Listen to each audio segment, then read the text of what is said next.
Well, hello, ladies. Thank you so much for joining us today. This is another Conversations with Carol moment, and I am so excited to have our one of my favorite people in the world, Janine Esbrand. She's an award. I want to introduce you through her bio, and then I'll give the floor to you.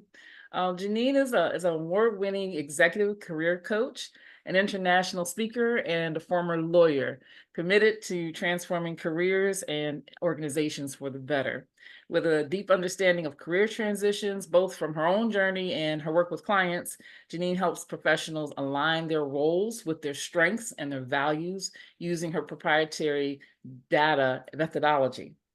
She has guided lawyers and accountants, sales execs, and many other professionals towards more fulfilling and impactful roles. Her inspiring approach, coupled with her ability to challenge and motivate, has made her a sought-after speaker and coach. Her TED Talk and the Changemaker podcast have empowered thousands worldwide to take charge of their careers. Janine holds a diploma in life coaching from the Blackford Institute, life and leadership training from IPEC, and an advanced certificate in executive coaching from Bristol Business School. She is also a certified DISC practitioner. Her expertise has been featured in Yahoo Finance, Business Insider, Thrive Global, and the HuffPost. Outside of her professional life, Janine enjoys spending time with her family and traveling, and above all, a friend of the Mocha Cup. So thank you so much, Janine, for being here. We really appreciate you speaking to us today. Thank you so much. I'm super, super excited to be here. So thank you, Carol. Thank you for inviting me. And I'm looking forward to sharing with you all this evening. I do have some slides, so I'm going to share, but I will say that I do like to make presentations interactive. So as I go through, if I ask questions, do type in the chat if you're able to. And if you have any thoughts or questions that you want to ask, there will be time at the end for Q&A. And I'm happy to stay on and answer some specific questions about your situation and what you're trying to achieve next in your career. So let me go ahead and share my screen.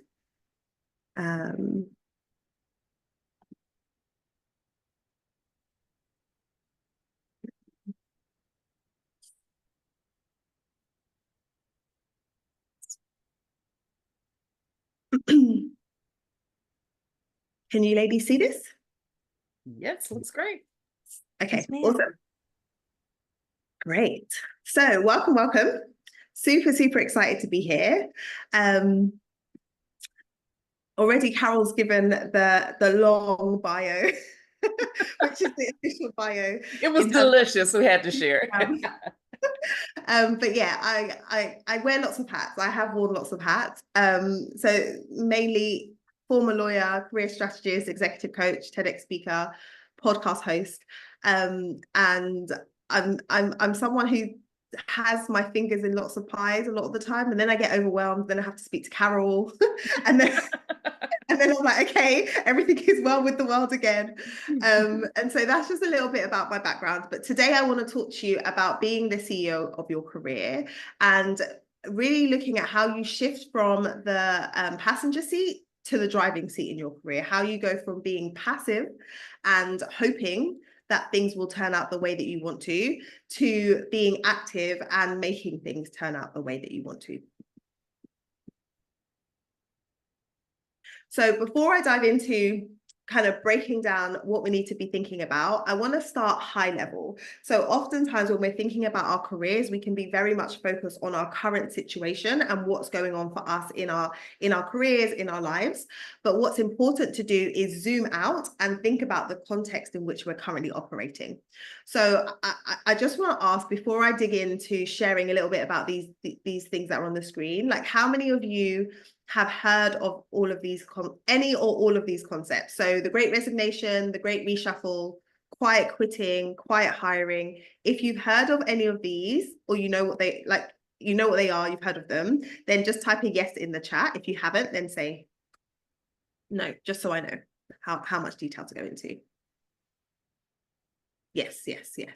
Okay, awesome. So we're all on the same page. So just briefly, just thinking about where we've come. Okay, Nicole, you haven't. So let me just share where we've come over the last few years since COVID. So in my head, and I think for a lot of us, there's like pre-COVID world and there's post-COVID world, right? And so if we think about what's happened since COVID, so when COVID hit, shortly after that, we saw in the marketplace the great resignation. So people really were in a position where none of us had ever experienced before. And it got us really thinking about what is it that we're doing with our lives? Do we really want to do what we're doing? Life is short. And it led to a lot of people resigning, and they called it the great resignation. Great resignation. A lot of people left their jobs and decided they wanted to figure out what they wanted to do. And so there was lots in the headlines about great resignation. And then after the great resignation, it moved to the great reshuffle. So because lots of people had left roles, then new people came into those roles. So there was a lot of movement in the marketplace. So I would say great resignation was kind of like 2021, like going into 2022, great reshuffle 2022 into 23. And then in 2023, there was a lot of talk about quiet quitting. And what happened is once people kind of, the market kind of settled, people stopped moving as much. And instead of moving, they decided to just check out. So quiet quitting came where it's like, yeah, I'm still here physically in this role, but mentally I've checked out, which means I'm not going above and beyond. I'm doing the bare minimum. I'm just here because like, I don't really want to move. The market is now unstable. We're not sure what's happening. And so I'm just going to stay here, but I'm quiet quitting. And then coming into like 2024, there was talk about quiet hiring, which is more from organizations' point of view, because the market is volatile. And there's a lot, you know, in the tech sector in particular, there was a lot of layoffs, there's a lot going on. Companies were like, do we hire? Should we not? But we do have a need. And so instead of hiring people, they started looking at their existing workforce and saying, hey, instead of hiring someone, we can go and ask someone who already works here to take on additional responsibilities and skill up or reskill. And so quiet hiring was like, we're not actually going out and putting out a job spec, but we are finding ways to get things done and things like completed by utilizing the staff that we already have. So why am I sharing this with you? I'm sharing this because it's really important when you're thinking about making moves and you're thinking about putting yourself into the marketplace to understand the landscape, because the landscape impacts what organizations are thinking, what they're doing, and how they're hiring. And so you want to make sure that when you're going out and you're positioning yourself, you're doing it in context. So you understand what are some of the considerations that hiring managers are having when they're thinking about you as a potential candidate, so that you can position yourself correctly. So that's backstory, like high level.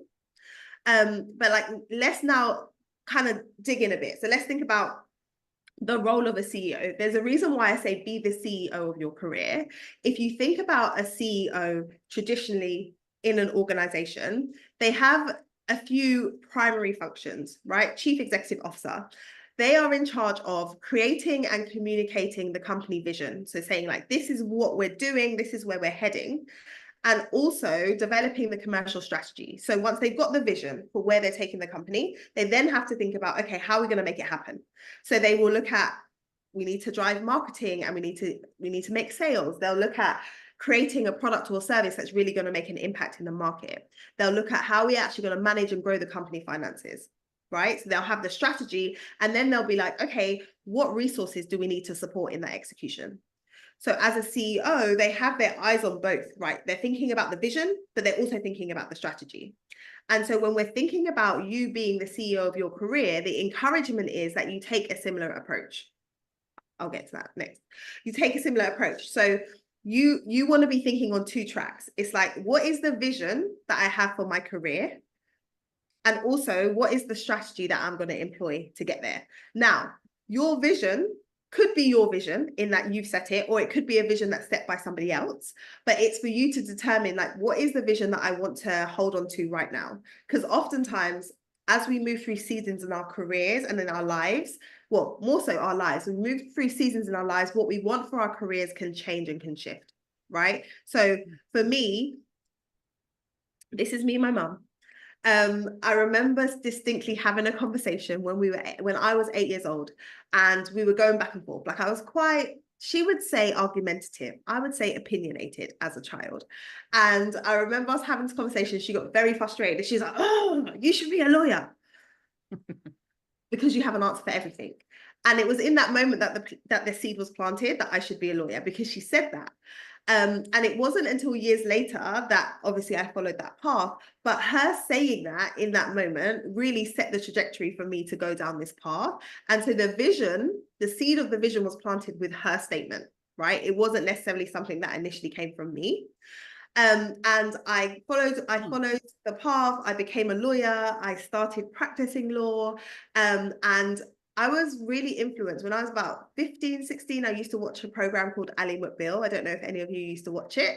I loved that show, and it really glamorized being a lawyer. Like, it made it seem so exciting and so awesome. And so the seed that she planted when I was 8, the programs that I watched when I was 15 led me to say, yes, I'm going to go down this path. I'm going to qualify as a lawyer. Needless to say, actually practicing law is not the same as what it looks like when you watch the programs. It's very different. And I remember shortly after I had my son, I found myself at a crossroads, and I was like, okay, is this really what it is that I want to do? Like, I've done it, I've qualified, I've been practicing, but working 16-hour days, working through the night, being under so much pressure isn't necessarily what I want in this next season, now that I'm a parent. And so I had to come to a place of, okay, I need to make a decision. Am I going to stick with the vision that was set for me by my mum?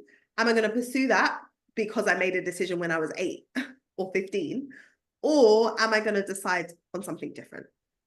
And so I was at a crossroads. And so when you're at a crossroads, it's important for you to ask yourself, like, what is it that I want now? Like, what? Because it may have changed, and it's okay. Like, giving yourself permission to say, do you know what? Like, I may have done things one way for a long time, but now I want to redefine what the vision looks like going forward. And so my encouragement to you is to ask the question, like, what is the vision? Is the vision the same? Do I want to change the vision? Like, where do you see yourself going? And giving yourself permission to be the person that sets that for yourself, right? You're the CEO, like, you make the decision about where it is you're heading. And sometimes people will be like, okay, yeah, that sounds all good, Janine, but like, how do I know? Like, how can I figure out my vision? And so I want to share with you the kind of different elements that you want to be considering that can help you to arrive at your vision. So when you're able to really unpack and understand, like, what are your values? What is actually important to you? Because if you can have alignment around your values, if your values align with the type of work that you do, you're going to find fulfillment. If you can make sure that you're leaning into something that you're actually interested in.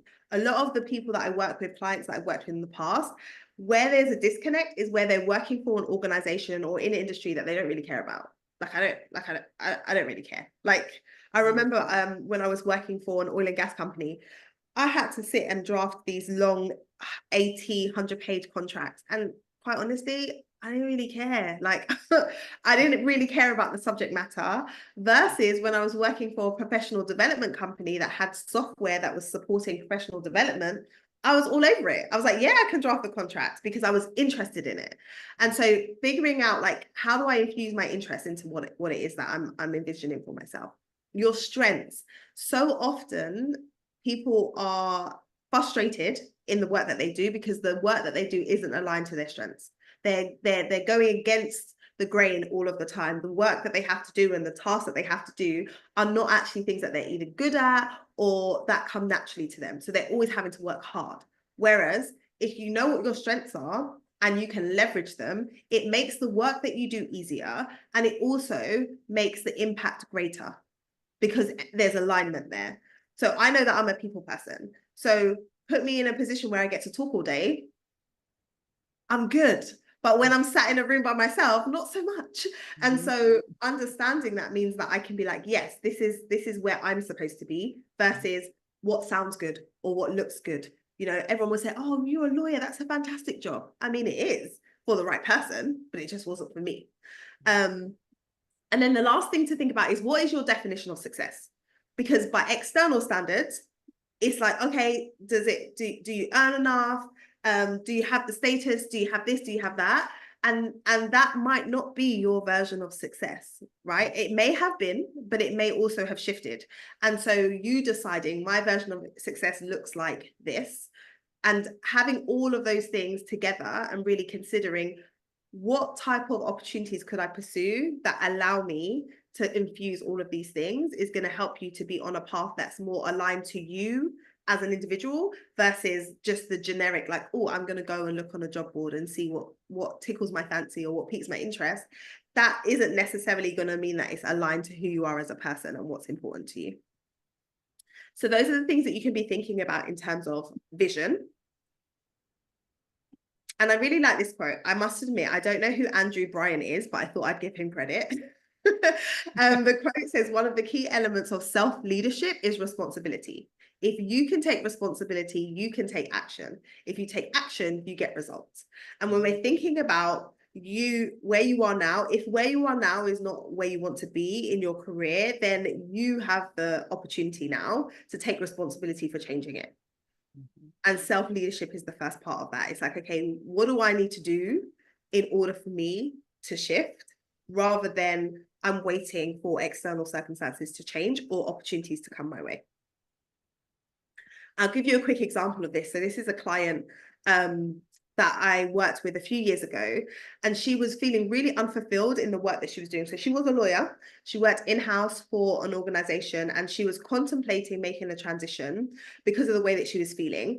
And then she realized that, you know what, I need to like really think about what it is I want next for my career. So we did some work on her vision and her really leaning into her strengths. And what she realized was the reason why she was so frustrated in her role or feeling unfulfilled was that she was somebody who's really good at networking, really good at having conversations with people. But the way that her role was structured is that she spent most of her day behind a desk, like looking at contracts.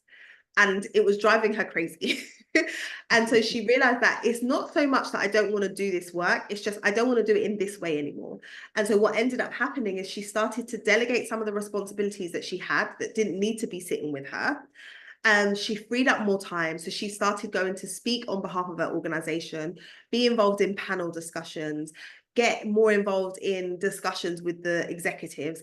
And as a result, like, she was so much happier, and she ended up being invited to speak abroad on a panel, and she was like, yes, this is what I need to be doing. But she didn't change her job.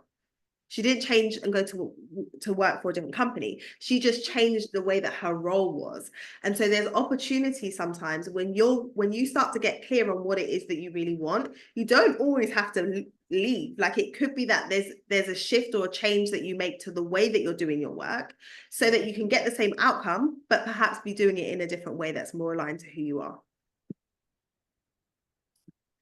So what I will say is, when you're thinking about doing things differently and you're thinking about establishing a different vision, I want you to watch out for the resistance, right? Because when you're stepping outside of your comfort zone and you're going to do something different, your mind is going to be like, no, what are we doing? Like, we need to stay in the comfort zone where we know where like everything is and how everything's done, and you're not going to want to push through. But if you're mindful of like what to expect, it can be helpful. And so the resistance comes in a few forms. So there is the mindset, like your mind telling you that this isn't possible, or I shouldn't be moving, or I'm too old for this, or this is too late in the day, like all of those things. There's the beliefs that you have around whether you should move, or whether you're being ungrateful, or like, I feel guilty because like other people would love to be in my position, so why would I throw that away? Or believing that if you do move, you're going to have to take a massive pay cut and you can't afford it. Like, these are all beliefs that aren't necessarily validated. So you have to be mindful, like, okay, is this actually a belief that I have that I know to be true, or is this something that I'm assuming? And then there's habits. Like, we may have habits that are stopping us from being able to like pursue the path that we want to go down. Like, I can think of social media, for example. Like, many of us will say, I haven't got time. I'm so busy at work. I've got so much going on with family. I just don't have time. I would love to move careers. I'd love to change, but I don't have time. But then if you actually look at your phone and look at how many hours you spent like on the phone over the last week or 2 weeks or month, you could probably say, do you know what? Like, I could have spent a whole hour focusing on my career versus scrolling on Instagram or fill in the blank for whatever's your guilty pleasure. The other thing is like expectations. So what are the expectations that you have, but also what are the expectations of other people? So is it that you're allowing the expectations of others to cause you to stay where you are even though you don't want to, or the fear of disappointing people, or what will other people think? And just on that, with the what will other people think, so often when I'm coaching clients, they'll be like, oh, what will people think? And then when I ask them, who are the people? Like, who are the people? They can't name the people. Right? So often we're worried about the like collective people, but we don't actually know who those people are. So sometimes when you really dig into that, I'm like, who am I actually worried about? It turns into a like, well, actually, I'm probably worried about my colleagues that I used to work with years ago. And do I really care at this point? Probably not. But sometimes we have to have those conversations with ourselves to understand where the reservations are coming from. And then, yeah, emotional regulation. Like, I'm sure Carol's supported you with that or shared about that before. But yeah, just like being able to manage our emotions and not allowing that initial like, oh, I can't do this emotion to overrule the desire that you have to make a change. Is this all making sense so far?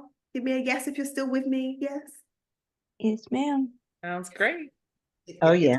Yes. Awesome.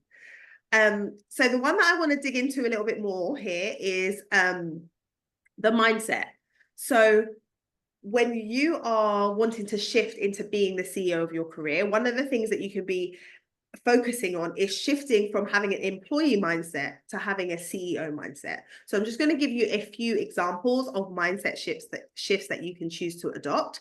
So for example, if you have an employee mindset, you are going to be waiting to be considered for available opportunities, right? Like you work, you do what you do, and you're just waiting for opportunities to come your way.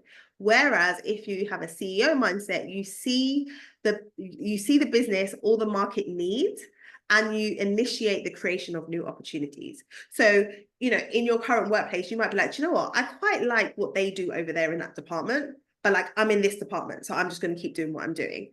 With a CEO mindset, you might be like, I like what they're doing over there and I can see how my skill set can help them. So let me go and offer my services. Let me go and offer to help out so that you can then potentially create an opportunity. So as a CEO, you're looking for opportunities that are going to move you closer to your vision. Employee mindset, you might use your annual review as an opportunity to share the details of any results that you created. So you have your annual review, you go into that meeting and you're like, oh yeah, I did this, I did this, I did this. If you have a CEO mindset, you stay in regular communication with your team and your line managers about projects and initiatives and progress. So rather than waiting till once a year for you to try and remember all of the things that you did over the last 12 months that are brilliant, you know that you want to be keeping people updated on progress and impact as you go, because the reality is everybody is busy. And I think the mistake that lots of us make, particularly women, is that we work hard and we get our heads down and we do the work and we assume that the doing of the work is getting you noticed. Isn't. It isn't. Right. Why not? Because they've hired you to do the work. So as far as they're concerned, unless there's any fires or there's any problems, I'm just happy that people are over there doing the work. But are they paying attention to the results that you're creating? Are they paying attention to the client that decided to stay with the company because of your excellent customer service? Are they paying attention to the time where you went above and beyond to make sure that the project got done? Probably not, because they're busy with their day-to-day tasks. So your job is to make sure that the right people know about the work that you're doing and the impact that you're making. Employee mindset only considers future career plans when employee development plans are being discussed. So when the company talks about, oh, you need a career development plan, you might be thinking, oh yeah, what do I want to be on there? Whereas CEO mindset is your clip. Like I have 1 year, 3 year, 5 year goals. Like I know what it is I'm trying to achieve. Even if I don't know the specifics, I have been thinking about where do I want to see myself in the next year, 3 years, 5 years. And then you're making decisions now that are then aligning with those long-term goals. Sometimes we're very reactive of like, oh yeah, I'll make a decision based on what's in front of me. But if we can start thinking about the end in mind, like where am I trying to get to? And then what makes the most sense for me to be doing now? it can help, right? Because even if you're not in the type of role that you want to be in, but you know that my end goal is to get here and I need a certain skill set. So I am in this role, and in this role, I'm making sure that I'm maximizing my time and getting exposure and increasing that skill set. So it makes sense for me to be here because it aligns versus I'm just biding my time. And then last thing I'd say here is with an employee mindset, you could be worried that internal and external changes will impact job security, especially with the market, right? Like I shared with you at the beginning, the market is moving and shifting. So sometimes it can feel a bit like, oh, I'm at the mercy of what happens, like the job market, the organization. Whereas if you have a CEO mindset, you're working on adding value to your team, to your industry, to your clients, so that you're establishing a reputation of excellence, so that if anything does shift or change, you know that you've positioned yourself as somebody who, one, they want to keep hold of, or two, you're able to go out into the marketplace and be like, yeah, this is why you want to hire me, because I've been able to get these results for other people and I'll be able to do that for you. So it all comes down to recognizing that job security is not guaranteed. And so what can you be doing to make sure that you're positioning yourself as a candidate who is going to be able to make the most of future opportunities? So those are some mindset shifts that you can think about, like how can I embody those? How can I move more towards thinking I am the CEO of my career? So once you have your vision, the next thing for you to do is think about your strategy. So it's like, okay, I have an idea of where I'm trying to get to. I've been thinking about my mindset and how I can like keep focused on the goal and the vision. Then it's about, okay, what strategy am I going to employ to help me to get there? So if we look at it like this, it's helpful to have this visual sometimes where it's like, okay, so my vision is at the top, and then underneath my vision, there's strategy, and the strategy can fall into these buckets. And you'll notice that there's so many parallels between what I'm sharing with you in terms of you as an individual and then an organization. So in an organization, if this was the organizational chart, you would have like vision, and then underneath it's like, okay, in order to get to that vision, we have the operations. That's like the delivery of the product or the service. We have marketing, which is letting people know about the products or the service. We have sales, which is entering into a transaction in exchange for money. And then we have finance, which is here's where we manage the money. Okay. So what I want to do now is share with you how you can really think about that in terms of you as an individual. Because for you, you have all of these things. All of them. So operations for you as an individual is really, what is the service that you're offering? And I know sometimes it can be hard to think of it that way because you go to work as an employee and then they're paying you a salary, but really they're paying you for your service. You're showing up, you're doing your role. The reason why they're paying you is because you're providing a service. It's just that you have one client. Your one client is your organization. And so what is the skill? What is the knowledge that you're actually delivering? What did they hire you for? Because that's your service. And then you can ask yourself, okay, so how committed am I to mastery in my field? If this is my service, so say I'm in project management. If I'm a project manager and the service that I'm offering is that, am I committed to being the best project manager that I can be? Not just because it's going to benefit the company, but also because it's going to benefit you and the long-term play for your career. And then how can you become a subject matter expert? So if you are a project manager, is there a way that you can get even more specific on a particular area that you are interested in and that aligns with your strengths so that people come to know you for that thing? And so you have the opportunity to make sure that your service, and we'll come on to this a bit more when we talk about marketing, but that your service is seen for what it is and that it is recognized by those around you. So that's your operations. What are you pouring into that side of things? Then it's marketing. So it's, who is your target audience? Who is it that we're trying to get to know about what it is that you do? There can be your internal audience, which is your line manager, your department, like your organization. And then there can be external, which can be your industry. Like, do you want people in your industry to know about what it is you do and how it is that you show up? And then what do you want them to know about you? If you think about any product that's well known, so for example, like Apple, right? Apple has a certain type of person that likes Apple products. And when Apple is marketing, they are marketing to that person and what that person likes. They have their audience in mind. If you think about Nike, like their commercials, whenever any brand is advertising, the first thing that they think about is their audience. Who are our people? Who is it that we want to read this, watch this, engage with this, be influenced by this? And that's why you have very different marketing campaigns depending on the product, because they're thinking about their audience. They're thinking about the people that they want to buy. So when we think about you as a person, who is it that you're trying to market your services to? Is it that you're wanting to get on better projects at work, and so you're marketing your services to your line manager or to the people that are higher up? Is it that you're marketing to a different department? Like, who is it that you want to know about what it is that you do? And then how do you stay top of mind? What are you doing to make sure that you're on people's radars? I think before, I think it's increased to maybe like 14 now, but before they used to say, in order for somebody to buy a product, there had to be at least 7 touch points. It's probably way more than that now because of our attention spans being reduced because of social media. But there needs to be touch points. And so sometimes we can have one interaction with somebody and be like, okay, yeah, I reached out to that person, or I did a bit of networking. It's like, yeah, but when they're thinking about who should we get on this project, who should we call to do this thing, you want to be top of mind. So you have the opportunity to create touch points with those who are around you within your organization and externally as well. Then we want to think about sales. Sales is hard for us women a lot of the time, but like, how are you selling your expertise?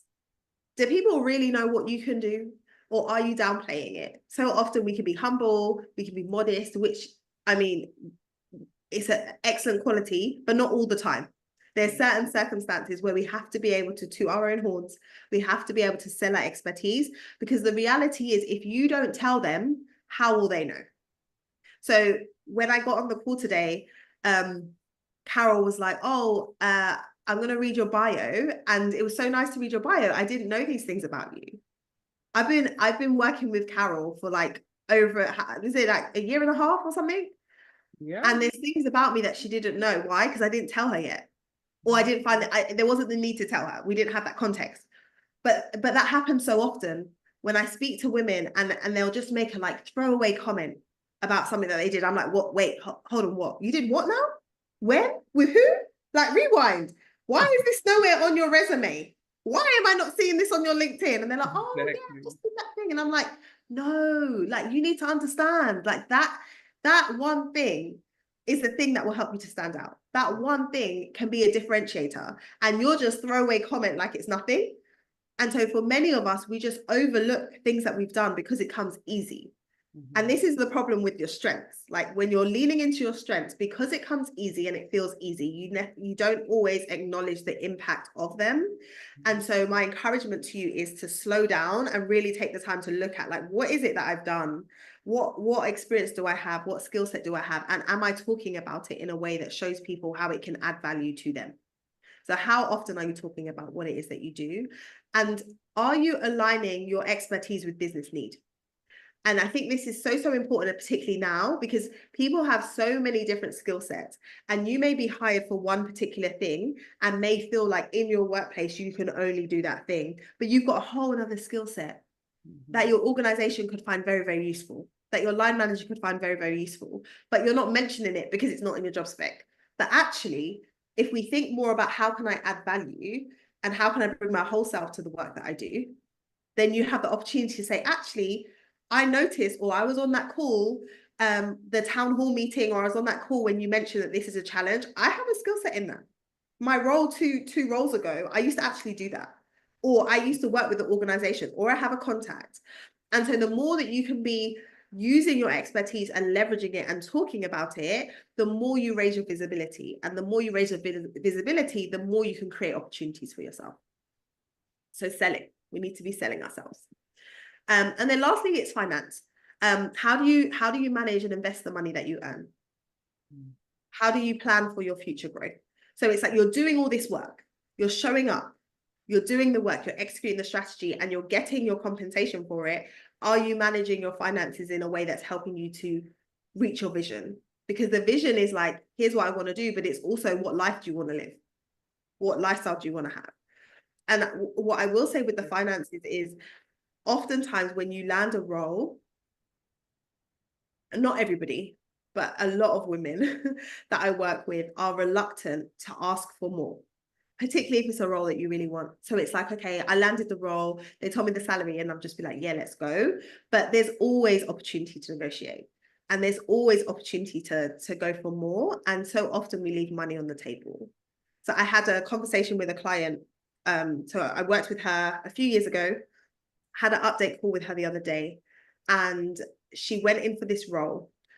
And she was like, Janine, it just sounded like a great role. And they told me what the salary banding was, and the recruiter told me how much they were willing to take. And I was going to accept it, even though it was less than I wanted. And then I heard your voice, don't leave money on the table. And so I went back, and she ended up earning £40,000, which is probably the equivalent to about $55,000 more than what she would have if she hadn't asked. And they said that she was at the top of the band. $40,000, $55,000. And so it, like, the ask is important, right? And the ask, knowing if you've done the work to like understand your skill set and to sell yourself and really see what you're bringing to the table, then when it comes to you asking for more money, you realize that actually I'm going to help them earn way more than that. And so if I'm asking for an extra 40K, I mean, in the grand scheme of things, I'm going to help them make 10, 20 times that in the work that I'm going to do for this company. And so just thinking about part of being the CEO, right, is you having the needs of the organization in mind all the time and doing the best things for the organization. And so for you, if you're the CEO of your career, the decisions that you're making and the steps that you're taking, you want to be having in mind, like, I need the best outcome for what I'm trying to do. If I have that vision in mind, what is the best outcome for the vision? And that may look like having a difficult conversation or asking for the more money. It may look like deciding to bypass an opportunity. But if you have the vision in mind, you allow that to be your guiding light in terms of how you're navigating your way through. So the thing that comes up when it comes to like executing a strategy like this, where it's like, okay, I've got to think about the marketing, I've got to think about the sales, I've got to think about all these things. It's like, yeah, but when? But when am I going to do this? And so let's briefly talk about CEO time. CEO time is where you are intentional about setting aside time for working on your career. And it doesn't have to be a lot of time, but it is time that you want to put on the calendar. And the way that I found works very, very well with this is to adopt a 90-day plan approach. And so what that looks like is you decide on, like, what are 3 things I can focus on in the next quarter? And this is a very fitting time because Q4 is just about to come up, right? Like, we've got a few days left of Q3, Q4 starting at the beginning of October, and that's going to take you to the end of the year. So you could be like, okay, what are the 3 main things? And I say 3 because we want to just keep it, like, don't go overboard with it. 3 things so you can actually stay committed. Do I want to achieve by the end of the 90 days? So by December 31st, what do I want to be able to say? And so you pick your 3 things. With each one, you want to get very, very specific about what it is you want, what it is you want to do. So you want to say, if I fast forward the 3 months, what do I want to happen by the end of it? What do I want it to look like in a way that I can measure? And then you work backwards from there. So, for example, if you said, by the end of the year, I want to be in a new role, that's your 90-day goal. So then you would work backwards from there and say, okay, well, if I wanted to be in a new role by the end of 90 days, what would have to happen by the end of 60 days for that to be possible? And you probably need to be interviewing by the end of 60 days in order for you to land a role by the end of 90 days. Okay, if I want to interview by the end of 60 days, what needs to happen in the next 30 days then? Well, I need to be networking like crazy. I need to be applying for roles. I need to be asking for referrals. I need to be doing everything that I can to position myself for interviews. So what that allows you to do is, 1, be realistic about what it is you can do within those timeframes, but 2, be really, really focused, because then it's like, I know what my end goal is. All I have to do this month is focus on having as many conversations as I can that can lead to an interview, right? And like, if we took it outside of careers, say it was, oh, I want to lose a certain amount of weight by the end of the year. It's like, okay, so what needs to happen in the first 30 days? Well, I need to establish what my plan is going to be and like how I'm going to go about it. By the end of 60 days, I need to have been like starting to execute on this plan. and doing things consistently, so that by the end of 90 days, I've lost the weight. And when we say weight, it would be how many pounds? Like, what is the goal? How many kgs, how many pounds? Like, what is the specific? Because then you're able to say, did I hit it? Did I not? If you can't say, did I hit it or did I not around a goal, it isn't specific enough. So if you set aside time every single week and said, okay, I'm going to set aside an hour to work my 90-day plan. So the first, I create the plan, and then every week I dedicate time to working the plan. By the end of the 90 days, you're going to be way closer to the goal than if you were just like, yeah, I'd hopefully like to, it'd be really nice if. It's like, yeah, instead of it would be really nice if, like, let's take the action that can lead to the result that you want. If you take the action, you're more likely to get the results, versus just trying to focus on, well, I need to get there, but not really working out the how. So to recap what we talked about, we said you want to set your vision, create that vision, really think about what is it that I want, unapologetically, by the way, like not, oh, I want it, but I shouldn't really, so I'm not going to say that. No, like, what do you actually want? Like, just go for it. And then develop your strategy to execute the vision. So we want to think about operations, like what am I bringing to the table? Marketing, how am I getting it out there and letting people know about it? Sales, how am I actually selling my expertise so I can get more exposure and opportunity? And then finance, how am I managing the money that I am making? And then lastly, you want to be prioritizing CEO time so that you can work the plan. So you have your vision, you got your strategy, you need to execute. That's basically it. Vision, strategy, execute.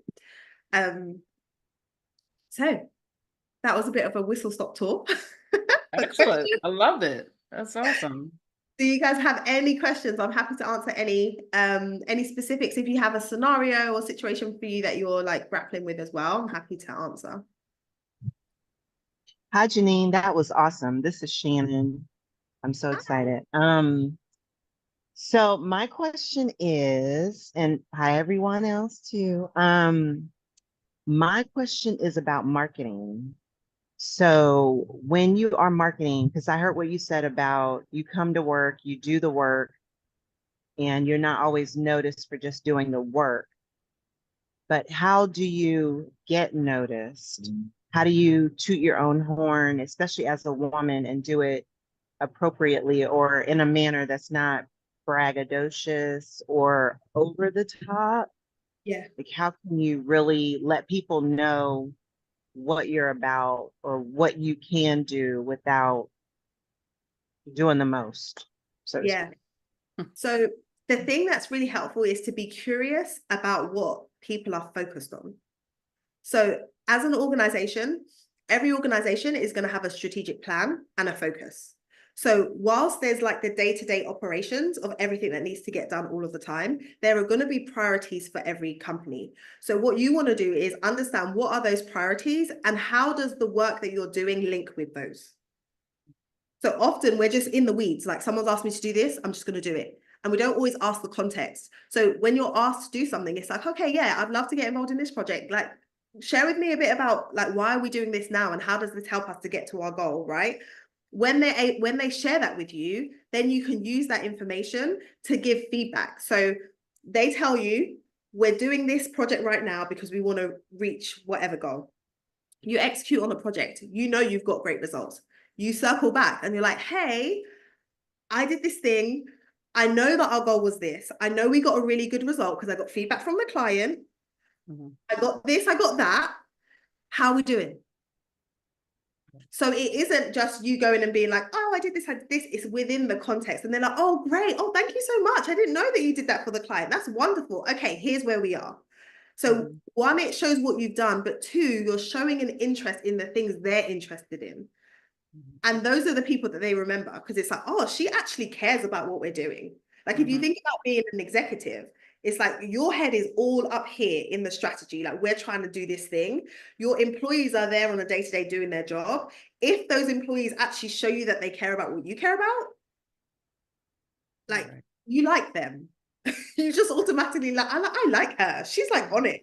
And it's only because you care about what they care about. Yes, ma'am. Absolutely. And so that's kind of like an easy win with that. So it's just like, let me understand the context. So it's always ask the question, because they don't always offer it, right? They're not always going to offer and say, hey, can you do this because of da da da da da. But if you ask the question in a curious manner, they will share with you. There you go. Thank you. My pleasure. Awesome. Anyone else with any questions? Janine, that was super helpful. For those of us who have positions where maybe data or specific metrics are might help better demonstrate our value or accomplishments, particularly if we're thinking of moving from one company to another. Do you have a recommendation or specific tools that you suggest to help us sort of track those metrics in a way that's easy and doesn't feel like an additional task item or burden? Sort of building our resume or our case study for our job as we go, if that makes sense. Yes, yes. So I'll answer that in two parts. So one is to start with the end in mind and think about why it is that you're tracking. So when you're coming to either updating your resume or having a conversation in the interview setting, I always encourage people to use the STAR framework when they're sharing about their experience. And so the STAR is where you are setting the scene about what was required. You're sharing what task you had to do. You're sharing the action that you took. And the most important is that you're sharing the results, right? So it's like, I was on this project. I needed to reorganize the way that the data was recorded. So I decided to set up this whole new system. And as a result, we were able to increase the efficiency, or we were able to improve the quality, like whatever that is. So think about what are some of the things you want to be able to say about the work that you've done if you're speaking to a prospective employer. And then from there, you then say, okay, so what should I start tracking now? And so when you're doing work, I would say, even if it's like a Google Doc, a Word doc, a spreadsheet, like whatever format works best for you, just in your CEO time, right? At the end of every week, if you're like, okay, what did I work on this week? What did I work on? And what results did I get? What, and if it's a big project, it's like, okay, but what, let's break that down. I've been working on the same project for a month, but like, let's break down, what did you actually do this week? And then what feedback did you get from colleagues, from clients? What feedback did you get from your data that showed you that, oh, I did this one thing and now it's helped me to get here? If you can record numbers, stats, figures, increases are always great, like percentage increases, improvement of efficiency. Think about like a company is there about making money, right? So it's like, did this affect their bottom line?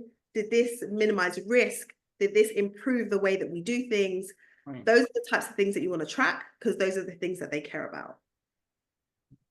Does that answer your question? Yeah, that makes sense. Thanks so much. Yeah. So just have a running doc. Like I say to people all the time, like you should have a feel-good folder, a happiness folder, a feedback folder, whatever you want to call it. So on your desktop, create a folder. Anytime you receive a positive email from anybody, file it in there.